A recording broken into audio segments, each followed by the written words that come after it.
Piala Dunia antar klub tahun 2025 bakal jadi sejarah baru dalam dunia sepak bola. Untuk pertama kalinya, turnamen ini akan diikuti oleh 32 tim dan formatnya mirip seperti Piala Dunia antar negara.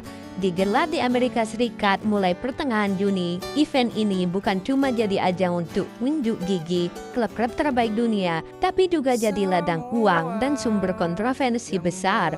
Piala Dunia antar klub edisi sebelumnya cuma diikuti 7 tim dan selesai dalam waktu seminggu. Tapi FIFA kini mengubahnya total menjadi ajang besar 1 bulan penuh dengan fase grup dan sistem gugur seperti turnamen internasional. Klub-klub top dari Eropa, Amerika Selatan, Asia hingga Afrika ikut ambil bagian.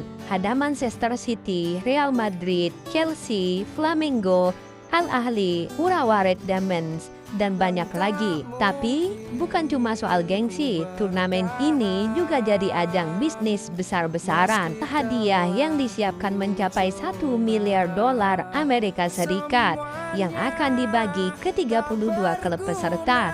Uniknya, hanya dengan ikut turnamen saja, klub sudah dapat bagian dari hadiah tanpa harus menang terlebih dahulu.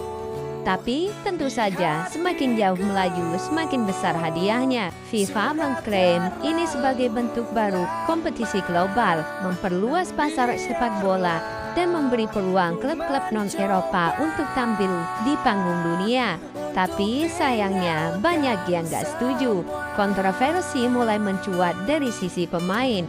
Turnamen ini digelar hanya beberapa minggu setelah musim kompetisi domestik dan agenda internasional selesai. Dan setelah turnamen berakhir, Liga Top Eropa langsung bergulir dalam waktu kurang dari 3 minggu.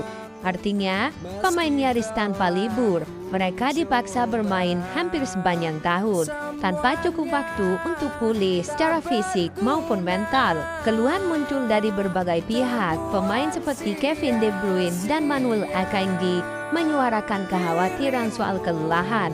Sementara mantan pemain dan pundit seperti David James menyebut turnamen ini sebagai lelucon yang berisiko membuat pemain rusak karena terlalu dipaksakan. FIFA dituduh hanya mengejar keuntungan komersial saja dan tidak memikirkan kesehatan pemain. FIFPro, organisasi pesepak bola dunia, bahkan menyebut FIFA melanggar batas wajar jam kerja pemain. Belum lagi soal representasi. Meski membawa 32 tim dari berbagai benua, Eropa tetap mendominasi baik dari sisi peluang menang maupun pendapatan. Dan beberapa klub besar bahkan menganggap turnamen ini kurang penting. Chelsea dan Manchester City misalnya tak membawa sejumlah nama besar seperti Sterling, Joao Felix, Grealish, dan Kyle Walker. Beberapa karena cedera, tapi ada juga yang memang sudah tidak masuk rencana tim. City bahkan digabarkan hanya akan memainkan sebagian besar pemain muda dan pelapis. Meski begitu, tetap ada sisi menariknya.